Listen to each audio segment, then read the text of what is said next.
The trouble with sheep. Thomas's driver held a newspaper in his hand. "There's a stray dog chasing sheep in the valley," he remarked. "Let's hope he's caught before any harm's done."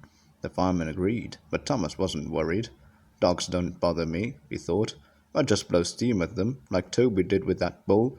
That would show them what's what." The signal alarm dropped, and Thomas set out happily with Annie and Clarabel. Beyond the tunnel the valley became wider. Bertie came towards them along the nearby road, and Thomas whistled cheerfully. Bertie tooted in return, and his driver waved to them from his window. A little way along the line, Thomas heard a dog bark. It seemed to come from far ahead. He took no notice at first, until suddenly, a short distance in front, the hedge beside the line seemed to bulge towards them. A sheep appeared, struggling, and another jumped over it and ran onto the track, and all at once a small fluff seemed to overflow across the line. A black and white dog followed, barking furiously. "Whoa, Thomas!" called his driver. But Thomas didn't need telling. With a grinding on his brakes, he came to a standstill as quickly as he could. Several passengers looked out of the carriage windows to see what was happening.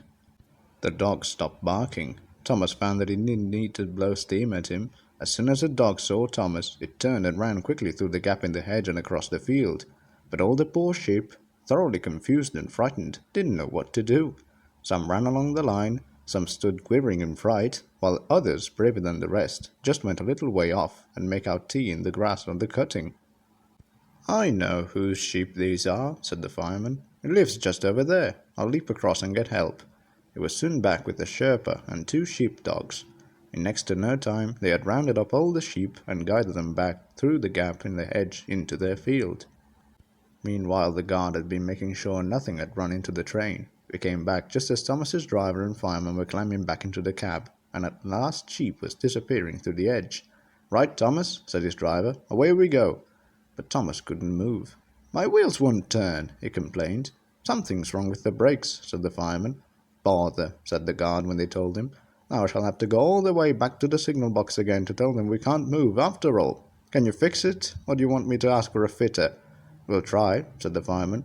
And while the guard ran back along the line once more, he and the driver got down and set to work.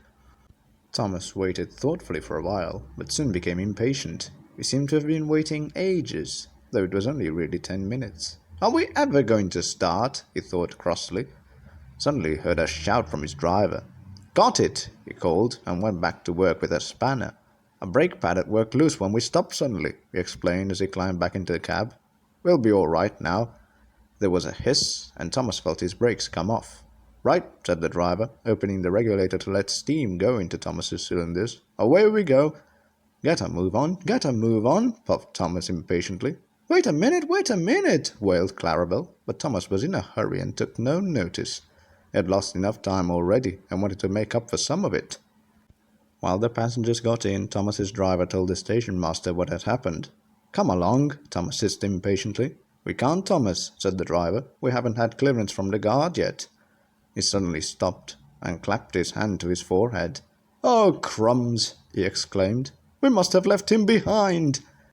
They had, and of course they had to wait for him to catch up. He was very cross and very tired when he did.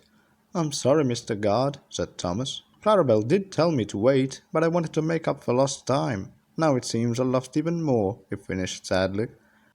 "Never mind, Thomas," said the guard. "It was that wretched dog's fault, really. The signalman told me the farmer had caught him, so we'll have no more trouble. Let's move off quickly, and hope we don't meet sheep anywhere else."